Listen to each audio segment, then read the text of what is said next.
Baiklah, seperti disampaikan tadi bahwa insya Allah mudah-mudahan jamaah tadi akan kembali rutin setiap Ahad pagi jam 8 sampai jam 10. Kemudian sekali sebulan nanti Selasa pertama jamnya sama ya. 8.30. Oh, 8.30 nanti dengan Ustaz Jemaah insya Allah sebulan nanti. Kita simakkan lagi artinya. Pertama al-Qari'ah, hari kiamat. Mal-Qari'ah, apakah hari kiamat itu? Wa ma adraka mal-Qari'ah, tahukah kamu apakah hari kiamat itu? Yauma yakunu nasu kal-farashil mabthus. Pada itu manusia seperti anak-anak yang berterbang.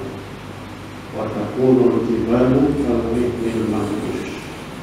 Dan gunung-gunung seperti burung yang dihambur-hamburkan.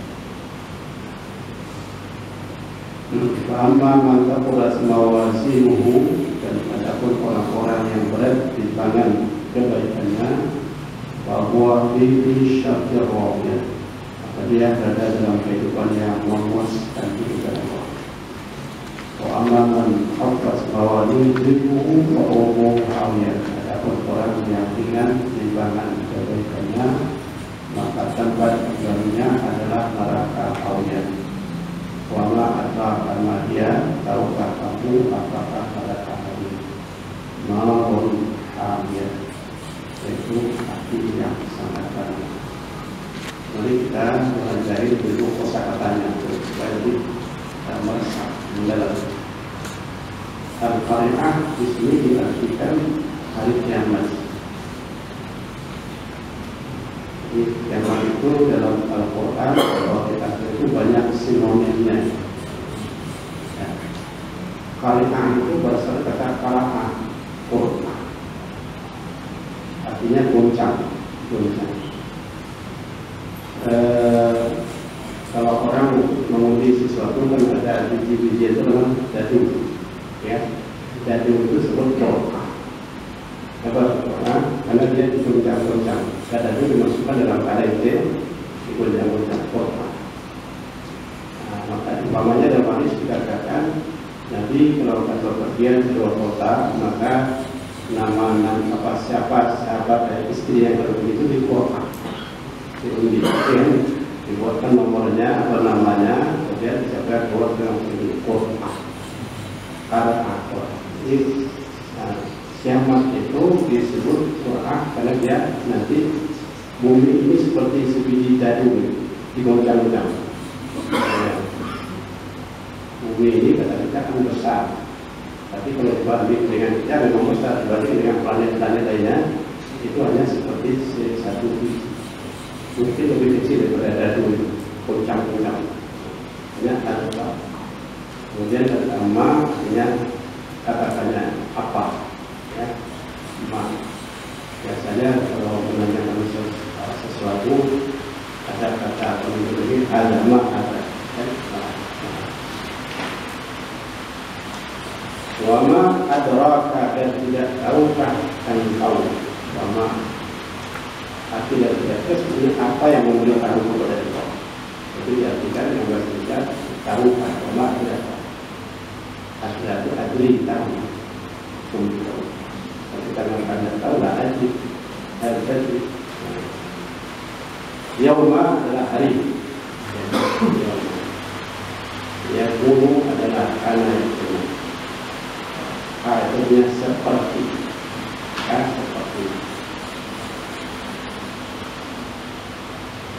al-farash, larung atau aneh-aneh. Farash. Al-mabthus, yang berterbangan. Al-jibal adalah gunung. Ya, Jabal Nur itu namanya Jabal Nur, Jabal Sur. Al-Ain sama dengan al-Qubur, apas atau berjalan. Al-Manfush, Manfush bahasa kita lagi. Manfush ini yang di Dari sini berarti yang ditiup mampus, tapi kan jadi gitu. Mampus itu artinya Mampuran. arwahnya sudah ditiup. Boleh jadi dari sini. Masa kata mampus itu kita mampus kan nyawanya sudah ditiup. Mampus itu yang ditiup yang mengaburkan. Amma adapun sakulat berat sakit.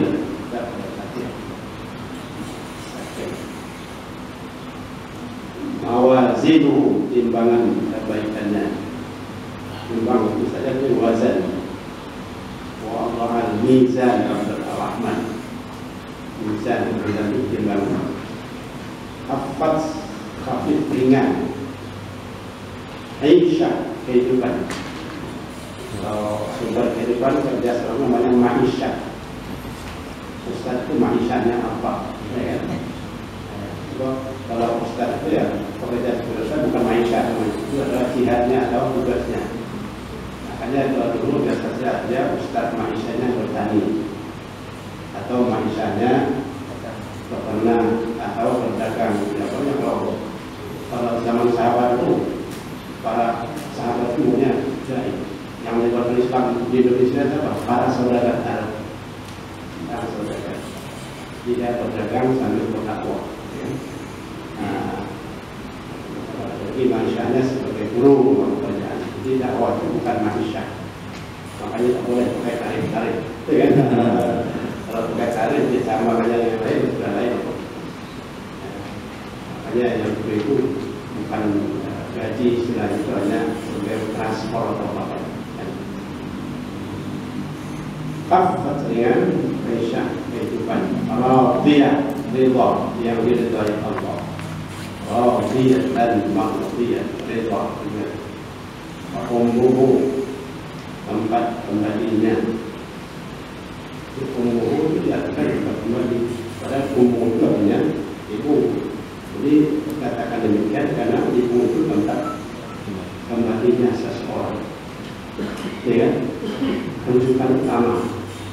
Walaupun seseorang ibunya sudah meninggal sekian tahun umpamanya, 10 tahun lebih, suatu waktu kalau dia mengalami kesulitan, siapa yang menolongnya? Ibu, bukan bapak, mama, umi, karena orang sudah sesuatu ingat ibu itu. Nah. Hawiyah, neraka hawiyah, yang ada kalau riwayat ada lagi riwayat itu hobi. Hawayun lagi. Hamiyah sangat panas, sangat hangat. Jadi ada kawan-kawan apa sebenarnya sadiqul hamim begitu. Sangat besar.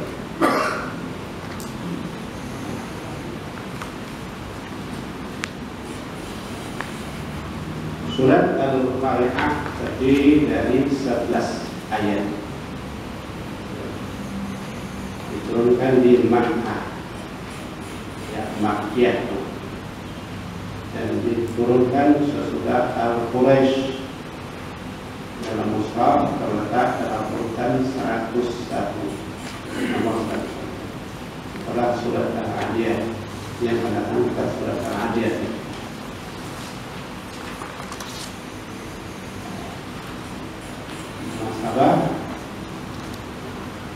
Atau relevansi kehubungan surat Al-Qari'ah dengan surat sebelumnya adalah bahwa surat Al-Adiyah ditutup dengan menyinggung sedikit tentang hari kiamat. Sedangkan surat Al-Qari'ah seluruhnya membahas tentang kiamat. Ini disebut sedikit dalam surat Al-Adiyah. Kemudian Quran itu antara satu surat dengan surat punya relevansi, tidak tali bertali, tidak pasti. Kemudian dalam satu surat pun kalau kita pelajari antara ayat dengan ayat ya bertali-talian. Itulah Quran membawa satu kesatuan, satu rantai. Ya, kanun. Al-Qari'ah, hari kiamat. Mal-Qari'ah, apakah hari kiamat? adraka mal qari'ah. Tahukah kamu apakah hari kiamat itu? Al-Qari'ah merupakan salah satu nama lain atau sinonim dari hari kiamat atau hari akhirat. Karena itu diterjemahkan dengan hari kiamat. Dalam Al-Quran terdapat banyak nama atau sebutan yang berarti hari kiamat atau hari akhirat. Namanya as-sa'ah, satu kiamat akhirat. Al-Qiyamah, saat yang waktu yang tak tertentu, kiamat pasti terjadi. Zalzalah, zilzal, guncangan. At-Tamah, Tamah itu guncangan berdasar. At-Tamah kubra, kurang sedikit bincang lagi. Al-Mi'aj, yang sudah ditentukan waktunya. As-Sakhah, Yaumat Taghabun, Yaumiddin, Yaumul Akhir. Berangkat 18 semua. Ya, sinonim-sinonimnya. Lahirnya dalam ayat 1, 2, dan 3 di atas, Allah menanyakan kepada manusia apakah yang dimaksud dengan hari kiamat. Kan pertanyaannya. Namun pada hakikatnya Allah menyuruh kita untuk mengetahui dan merenungkan apa itu hari kiamat dan apa yang akan terjadi pada hari kiamat itu, dan apa pula yang akan terjadi dan yang akan kita hadapi setelah hari kiamat itu. Nah, dalam Al-Quran sangat banyak ayat-ayat atau surat-surat yang mengungkapkan, memberikan gambaran yang jelas tentang hari kiamat atau hari akhirat. Dan Nabi SAW juga sering memberikan tausiah pelajaran. Beliau mengatakan, man kana yu'minu billahi wal yawmil akhir. Siapa yang beriman dengan Allah dan hari akhir. Kenapa Al-Quran sangat banyak menyebut hari kiamat atau hari akhir? Kenapa Nabi sangat banyak menyebutkan hari akhir? Jawabnya ialah satu hal yang paling banyak membuat manusia lalai dalam ibadah, larut dalam maksiat dan dosa. Kenapa? Lupa bahwa hidup akan mati, merasa akan hidup selama-lamanya. Ya, sabu an-nama lahu pada menyangka dengan harta yang banyak itu bisa hidup selamanya.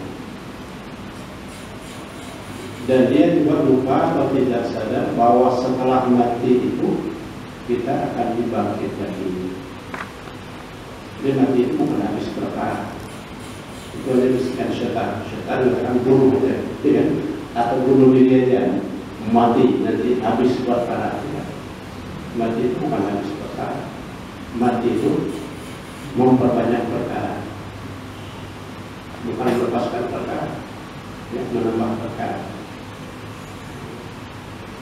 Makanya Ali bin Abi Thalib pernah mengatakan, saya tidak takut mati. Yang saya takuti ialah yang akan saya hadapi setelah mati. Karena mati prosesnya walaupun sakit menakut hanya beberapa detik mati. Tapi sesudah itu banyak lagi yang kita hadapi. Menjelang hari akhirat itu sendiri. Makanya Allah harus mengingatkan kepada kita tentang hari akhirat supaya setiap hari kita. Makanya dalam salat juga kita selalu diingatkan dengan Malik Yaumiddin, yang Maha berkuasa pada hari kemudian, hari pembalasan. Supaya kita ingat terus bahwa kita itu di dunia hanya sementara. Berapa lama kita di dunia? Ada yang tetap bocoran dari mereka kan? Nah, ada yang bocoran, lihat. Ada yang berani mengatakan, oh saya lama lagi, masih muda. Itu ada seorang dokter di Jeddah itu, yang juga ustaz. Ada pasiennya kasih nasihat, dia nggak salah lah anda itu. Oh enggak, saya nanti lah salah kira umur 60. Itu yang 70. Jangan begitu-begitu, umur kita agak tiba-tiba kamu mati nanti bagaimana?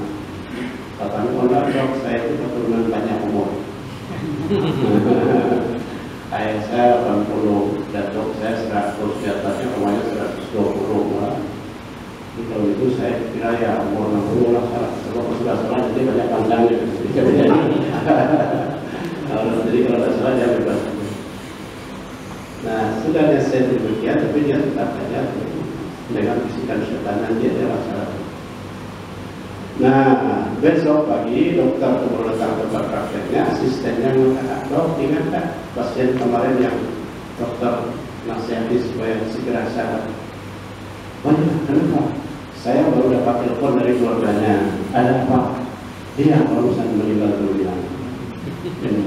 Ada apa? Kan sih orang ada apa? Apakah ada serangan jantung atau apa? Tidak ada apa-apa. Dan apa? Jadi yang disangka kematian itu karena sakit, tidak. Tidak sedikit orang yang meninggal itu tanpa ada isyarat apapun. Jadi keliru orang dia mati umpamanya karena sakit, tidak. Jadi kalau saya pernah dapat itu, dia meninggal karena tabrak, dia tidak. Orang pun tabrak mau namanya, tapi belum aja. Yang mati juga. Walaupun tidak kena tabrak, yang mati itu ada. Makanya kita harus siaga penuh, siap. Di dunia ini kita hanya sementara waktu mempersiapkan diri untuk pindah ke kampung akhirat kelak. Yang waktunya rahasia kapan? Dengan bakal yang cukup, bekal yang cukup untuk hidup abadi di akhirat itu dengan memperbanyak ibadah dan amal saleh. Di bekal utama itu adalah ibadah dan amal saleh. Harta bisa juga, tapi ditransfer. Ya, kemudian kita mau ke luar negeri, kalau mau harta ini kan bahaya kan, nah ditransfer. Kita ditransfer ke nomor rekening kita, infak, wakaf, zakat itu transfer. Tapi kalau ada transfer tidak bisa. Kata Nabi, dia tengah jalan dalam 3 menit mengeliling jenazah. Semua orang yang di jenazah 3. Ya, nani wa yabqa wahid. 3 tadi, 2 banyak kendaraan. Yang 1 lanjut. Yang 2 kata Nabi adalah keluarga dan harta. Keluarga, ya, harta, semua dilucuti. Baru saja putus mengenai copot apa yang buat cincinnya, gelamnya, jam, gigi pun dicopot. Kalau giginya emas atau perak, kan? Copot semuanya. Dan ada bisa. Kemudian keluarga, cinta-cinta orang kepada keluarganya, istrinya, suaminya, ada yang mau menunggu semalam. Saya malam ini sini adalah menemani nas, kan? Apa tidak ada? Siap anak, istri semua balik ke negara. Tidak pernah ada orang itu keluarganya mengatakan malam ini kita di sini saja. Kasihan orang tua kita sendiri di bawah. Yang tanggung di dalam, di luar aja tidak ada yang itu. Nah, terus kata Nabi yang 1 akan mendampingi kita juga iman dan amal saleh kita. Ini yang akan menerangi kubur kita, mendampingi kita di kubur. Ini yang mendampingi kita berhadapan dengan malaikat nanti yang menemani kita. Iman dan amal saleh yang akan mengirimkan kita ke surga. Dan mudah-mudahan kita nanti termasuk orang yang didampingi beriman dan amal saleh yang menuju surga.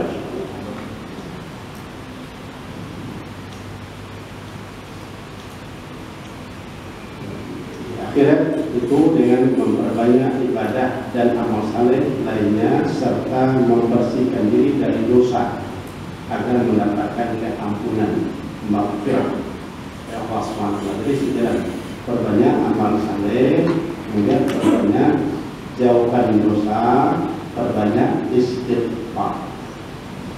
Ya, kadang dia berpacu, ya, antara amal saleh dan dia berpacu, kan? Nah, supaya dia amal saleh sebaiknya menang, begitu berdosa istighfar, supaya dia terhabis. Kelihatannya demikian, sayang banyak manusia yang tidak punya perhatian kepada atau kemudian pada kampung akhirat. Kampung akhirat tidak perlu. Mereka merasakan seakan-akan mau hidup selamanya di dunia ini. Mengumpulkan harta sebanyak-banyaknya, tidak pernah bosan, tidak pernah capek. Tidak ada pensiun dari yang lain. Kadang habis semuanya untuk dunia yang tidak bermanfaat sama sekali. Dan akhirnya disia-siakan. Ada orang kaya makan di rumah makan yang berpensi yang mahal. Berapa sekali makan? $1. Kadang sejuta, kadang lebih. Ya. Tapi kemudian datang orang untuk buta tas dekat berapa dikasih? Berapa dikasih? 1.000, 2.000, 10.000 dalam kaya. Padahal ini akan membawanya ke surga. Yang dibuang yang 500.000, 1 juta itu pasti nanti akan menjadi yang busuk atau yang baku. Tinggal. Atau yang lebih apalagi malam hari juga kita renungkan. Kalau kita mau tidur kan kata Nabi mau tidur apa doanya? Bismillahirrahmanirrahim. Artinya kita jangan jawab, ya Allah saya siap untuk hidup besok, tapi siap ya untuk mati. Nah dia kita harus mati. Katanya siap mau mati, tapi malam apa terjadi? Banyak orang malam itu kalaupun dia mempersiapkan akhiratnya, mati yang bisa tiba-tiba saja. Apa persiapannya? Dia sangat waktunya kalau baca Quran. Berapa menit dia baca Quran? Berapa menit baca Quran? Nah, kalau ada ini, kalau ada paling 10 menit itu. Taruhlah seperempat jam. Sudah itu nonton TV berapa lama? Nah, nonton TV berapa lama? Yang ada buat akhirnya nanti cerita TV itu tentang Quran. Nah ini yang kita lupa. Nonton TV dengan apa kita? Mata. Mata siapa yang ngasih? Siapa yang ngasih? Ada iblis beserta ngasih hadiah mata kita enggak? Maka itu pemberian Allah. Tapi kenapa lebih banyak dipergunakan untuk melawan kepada Allah? Melawan oleh maksiat kepada Allah. Sedangkan untuk melihat yang tidak saya omong, ya Quran hanya beberapa menit. Nah ini yang harusnya lupa. Bagaimana kalau sedang melontot matanya melihat TV, apalagi film yang maksiat itu, kalau tiba-tiba malaikat maut datang bagaimana? Sebaliknya kalau dia asyik baca Quran, sedang baca Quran dia dipanggil oleh malaikat husnul khatimah. Jadi kenapa semua ini? Karena lupa hidup akan mati. Lupa bahwa besok mungkin akhirat sudah dimulai. Banyak orang tidur kecil nanti dibangun keluarganya dan gunung seperti gunung yang diambur-amburkan juga. Gunung yang besar itu ya kecil. Kita bisa gunung itu besar, tapi gunung itu hanya kecil. Karena bumi juga sangat kecil. Kita lupa bumi itu besar, tapi bumi itu hanya satu biji dari sekian triliunan biji planet raya, bintang-bintang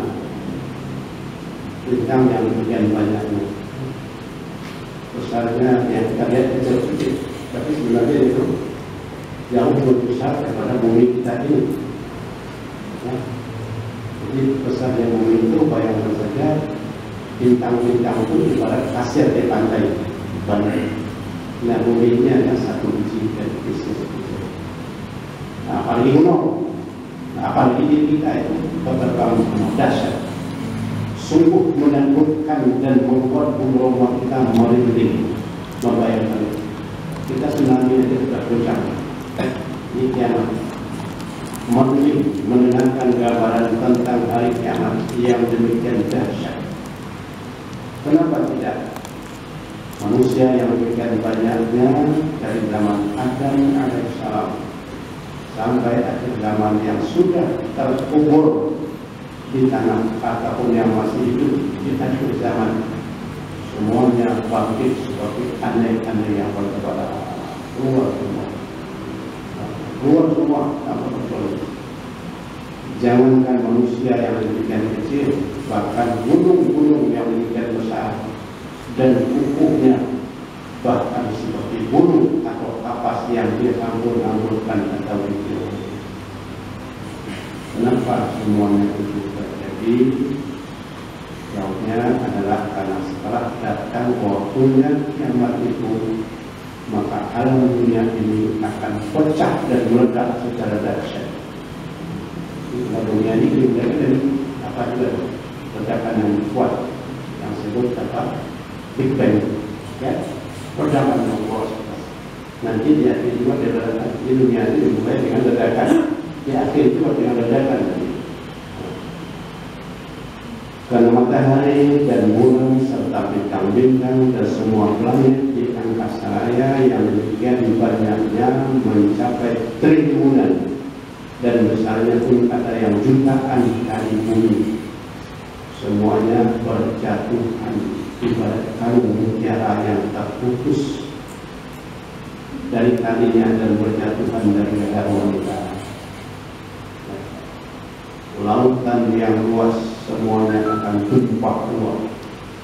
Alangkah dahsyatnya peristiwa kiamat yang akan mengakhiri sejarah dunia ini menjelang perpindahan manusia ke kampung akhirat yang abadi. Itu transisi yang akan pindah ke semua nanti. Hanya satu jalan dua, tidak ada poros tengahnya, ada surga atau neraka.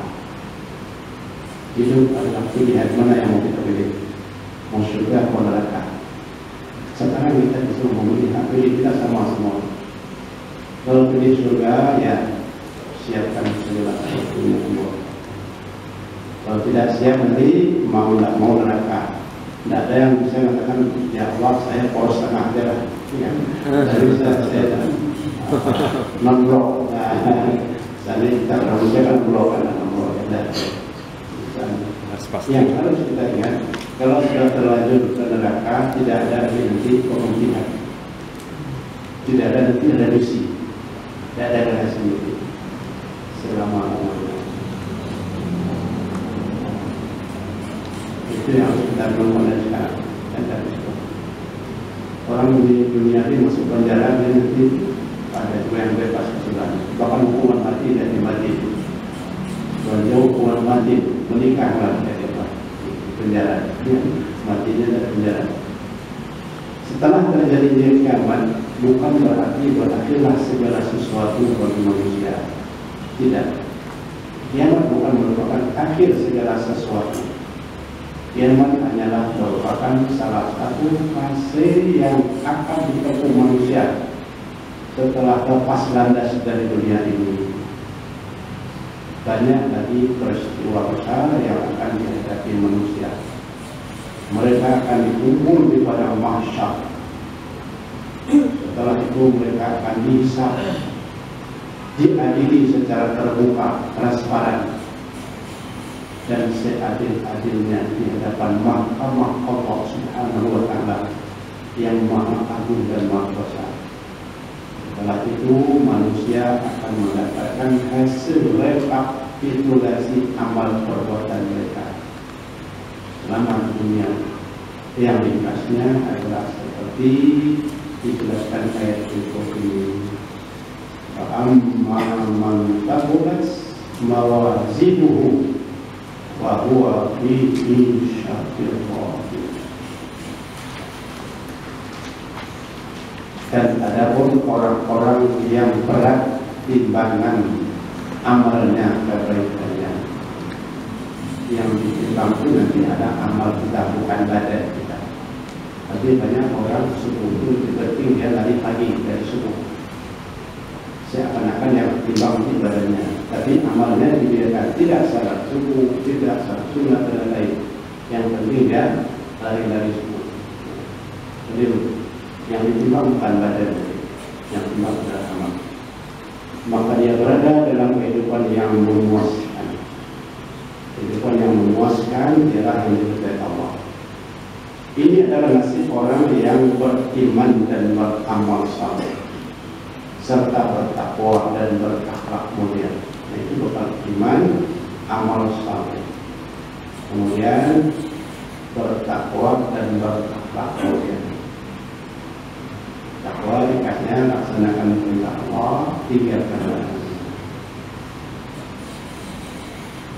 Mereka adalah orang-orang yang timbangan amalnya lebih berat dari timbangan amal buruknya atau kejahatannya. Jadi yang paling ditimbang adalah amal manusia, bukan fisik atau jasmaninya.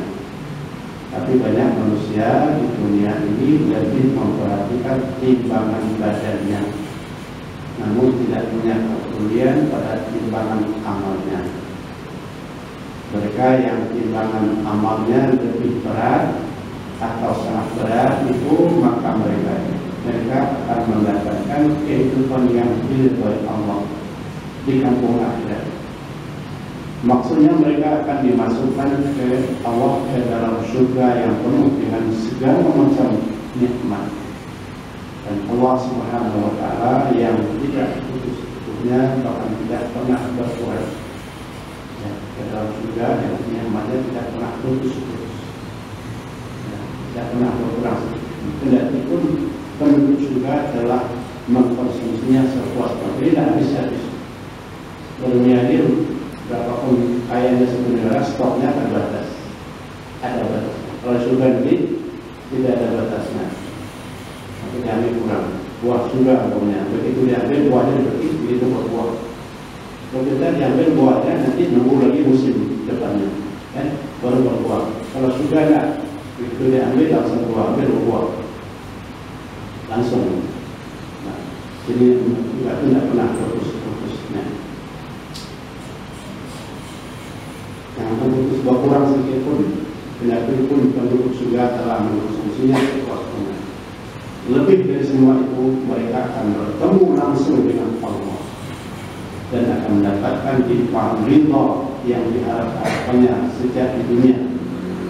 Ya, lihat akhir surat Kahfi itu. Apa akhir surat Kahfi? Faman kana yarju liqa'a rabbih falya'mal 'amalan shalihan wa la yusyrik bi'ibadati rabbih ahada. Siapa ingin berjumpa langsung dengan Allah, mendapatkan ridhanya, caranya tidak sulit. Beramal saleh, siapkan diri daripada syirik. Akhir surat tadi juga demikian. Ya ayyatuhan nafsul mutmainnah, wahai jiwa yang terkendali, jiwa atau nafsu yang terkendali, irji'i ila rabbiki radiyatan mardiyyah. Kembalilah kepada Tuhan untuk mendapatkan dia ridha Allah. Radiyatan mardiyyah, Allah sudah dan dia ridha. Caranya adalah pada buri ibadi wa buri dengan bergabunglah menjadi hamba-hamba Allah yang saleh. Ya. Sesudah itu silakan masuk surga. Jadi modal pertama itu kita dari Allah. Nanti juga nikmat yang paling besar di akhirat adalah dari Allah, bertemu langsung dengan Allah. Suatu waktu Nabi bercerita kepada para sahabat tentang nikmat surga yang demikian hebatnya. Lalu akhirnya sahabat bertanya, ya Rasulullah, demikian banyak nikmat surga yang musnah, ada jugakah lagi selain itu yang beruntung kau ceritakan yang masih ada? Kata Nabi, ada. Apa itu? Puncak nikmat surga adalah bertemu langsung dengan Allah. Wujuhun yawmin nadhirah ila rabbiha nadhirah. Wajah bersih nanti berhadapan langsung dengan Allah. Dan Nabi kalau sudah bertemu dengan Allah sudah lupa jadi masalah.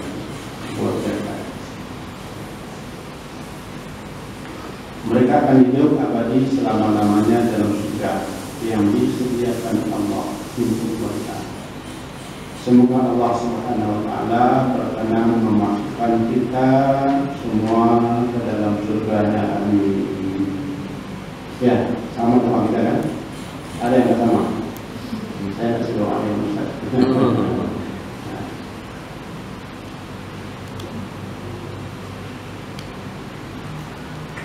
Ya, sama-sama kita. Allahumma inna nas'aluka ridha. Ya Allah, saya mengharap ridha Engkau dan saya harap syurga. Wa na'udzubika min sakhatika wa nar. Tolong beratkan muka Engkau dan kepada kita juga mengatakan tak boleh mengharap surga itu tak ikhlas. Nah, itu tidak seperti itu. Yang tak boleh itu mengharap surga dunia itu tidak ikhlas. Kalau surga kita belum suruh mengharap Allah yang mengharap kita tidak. Allah memberikan. Tapi kenapa kita mengharap surga? Karena kita yakin surga itu adalah full ridha Allah. Penuh dan sifatnya ada di jadi tidak bertentangan antara ridha Allah dengan surga. Kenapa mengharap surga? Karena surga itu ridha Allah. Tapi kenapa mengharap dunia? Belum tentu dunia itu ridha Allah.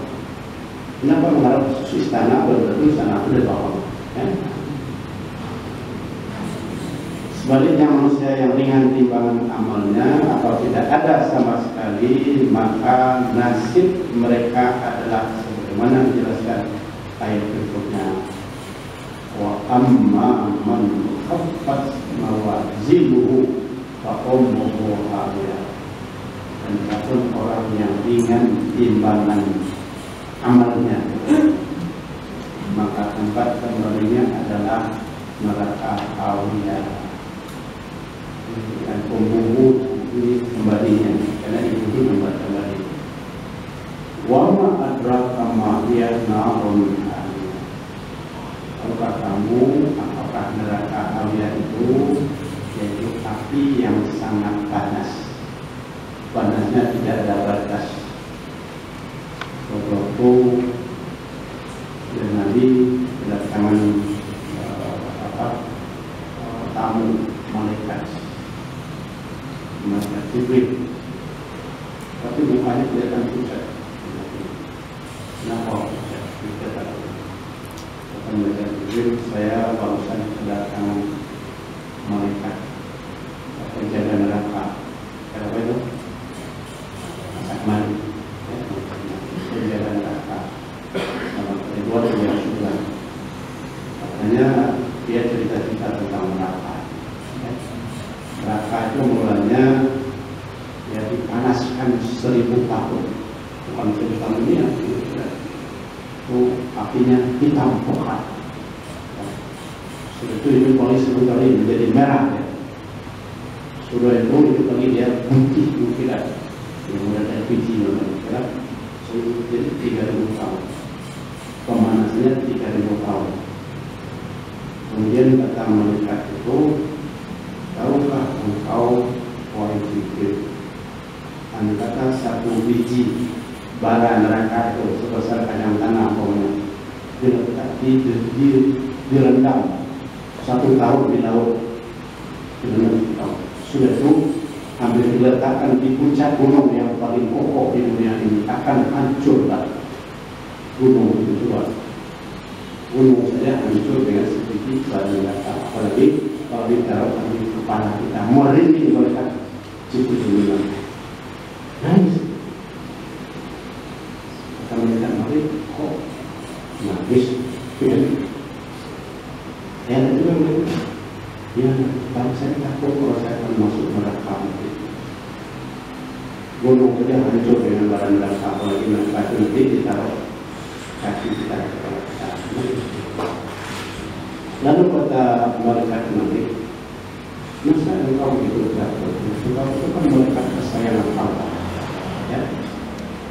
Maka kalau Nabi kesayangan Allah, Nabi Muhammad malaikat kesayangan Allah itu kan malaikat Jibril. Kata Jibril, saya takut. Apa itu? Kalau nasib saya sama dengan iblis. Iblis itu duduk di surga, bukan sayang Allah. Tapi suatu waktu dia takbur, meleset, akhirnya dia diusir dari surga. Saya takut ditakbur itu penyakit yang paling ditakuti. Saya takut. Makanya kita tidak boleh takut. Kita harus selalu antara harap dan cemas. Takbur pasti masuk surga, tidak boleh pasti surga. Tapi takut benarkanlah keduanya. Kita itu benar harap dan cemas. Harap kita Allah akan menerima amal kita, tapi cemas juga dosa kita lebih banyak. Makanya banyak amal, banyak istighfar. Orang yang ringan timbangan amalnya adalah orang yang tidak beramal sama sekali, atau orang yang timbangan dosanya lebih berat dari timbangan amalnya. Timbang amalnya nominalnya hanya 1 kilo mungkin, tapi dosanya 1 ton. Itu banyak. Orang yang banyak beramal di dunia tapi tidak ada nilainya atau tidak punya berat, jadi amalnya banyak tapi tidak punya berat. Itu Nabi mengatakan sabaqatil ahun al-fatir amin dan jannah. Nabi mengatakan nanti ada orang infaknya 1 dirham lebih dulu masuk surga daripada orang infaknya 1000. Kalau bahasa kita dia infaknya 1000 rupiah lebih dulu daripada 1 juta. Terus akhirnya, kok itu yang Rasulullah? Nah, kata Rasulullah, walaupun dia 1 dirham tapi dia ikhlas, itu lebih berat nilainya daripada dia berinfak 1000 dirham tapi tidak ikhlas. Makanya kekuatan amal kita adalah ikhlas. Kecil pun amal kita tapi ikhlas lebih tinggi nilainya daripada yang banyak tapi tidak ikhlas. Kemudian yang memberatkan amal yang terlalu kata Nabi, amal adwamuha wa in qalla. Amal yang rutin kita kerjakan itu nilainya lebih tinggi, ya, daripada amal yang hanya sedentil. Ada orang tadi hanya bulan Ramadan saja, ya, tapi ada orang tadi tidak rutin. Untungnya amal itu rutin, kalau terhenti karena satu halangan di luar kemauan kita, pahalanya jalan terus. Orang biasa umpamanya tiap malam tahajud, tapi nanti dia sakit, tapi pahala tahajudnya jalan terus. Dia biasa ke masjid, pengajian, nanti dia sakit itu pahalanya jalan terus. Dia baca Quran tiap hari sekian halaman, sekian juz, nanti dia sakit dan baca, pahalanya jalan terus. Hanya semua amal yang sudah terdaftar sebagai rutin itu tidak terhalang ya, pahalanya jalan terus. Maka usahakan amal sedikit tapi ikhlas dan rutin. Orang tiap hari berinfak, tapi nanti dia tidak punya uang lagi, infak itu jalan terus.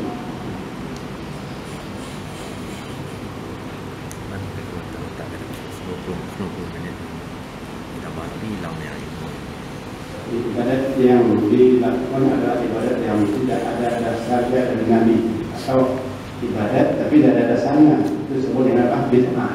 Ya, sudah salah subuh, salat yang tidak benar, ada subuh ada, kecuali sudah subuh dari mau jalan, ya sunat musafir, ya. Pernah di Mekah itu Masjidil Haram, lihat orang kita yang sudah subuh, salat sudah sunat. Saya tanya Pak, ini salat sunat apa ini? Ya, mumpung kita Masjidil Haram, mumpung Masjidil Haram, kan 1000 kali lipat, 1000 kali lipat itu salat patuh. Kemudian ada lagi salah satunya, kok sholat dia sudah asal tidak dilaksanakan? Katanya, kok saya belum itu punya buat sholat. Jadi itu hanya orang-orang banyak, maka duitnya banyak, tidak punya ilmu, maka ibadahnya itu ikutan aja. Ya.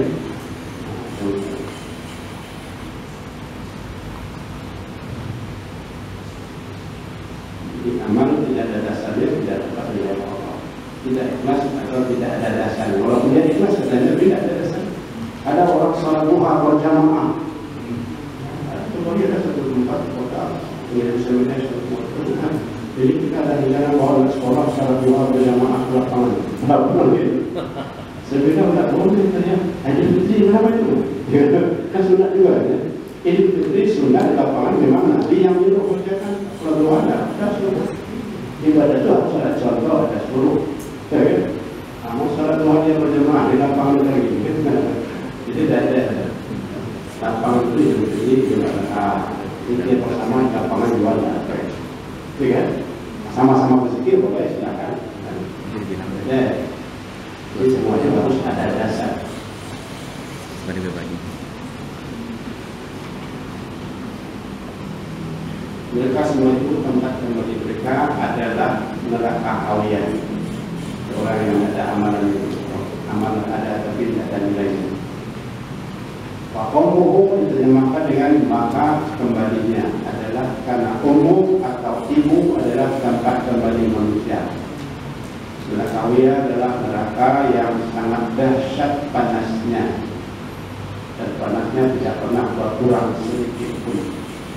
Karena orang-orang yang timbangan amalnya sangat ringan dibanding timbangan dosanya, mereka akan senantiasa mendapat siksaan di dalamnya.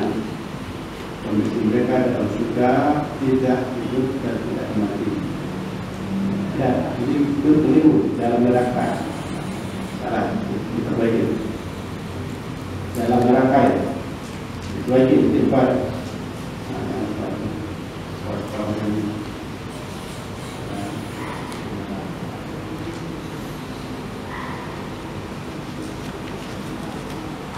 Dalam neraka tidak hidup, tidak mati, la yamutu fiha wala yahya. Tidak hidup, tidak mati. Maksudnya tidak hidup dengan arti kata memang mereka hidup tapi tidak dapat berbuat apapun yang bermanfaat untuk meringankan azab mereka. Hidup mereka yang untuk diazab dan tidak mati dengan arti kata azab yang mereka terima tidak membawa kematian sehingga berakhirlah azab. Kalau mati tidak dapat, dia tetap hidup. Kematian tidak ada terlebih. Berarti azab sebagaimana di dunia kalau seorang sudah mati maka tidak diazab lagi. Na'udzubillah. Semoga Allah melindungi kita dari di akhirat kelak dan membebaskan kita dari neraka.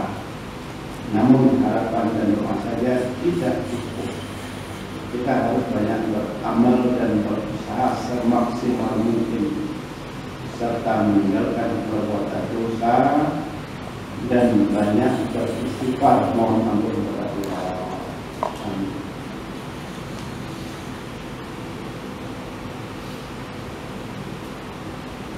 Kesimpulan, kiamat adalah peristiwa yang sangat dahsyat setelah kehancuran langit dan bumi serta segala isinya telah berakhirnya zaman ini.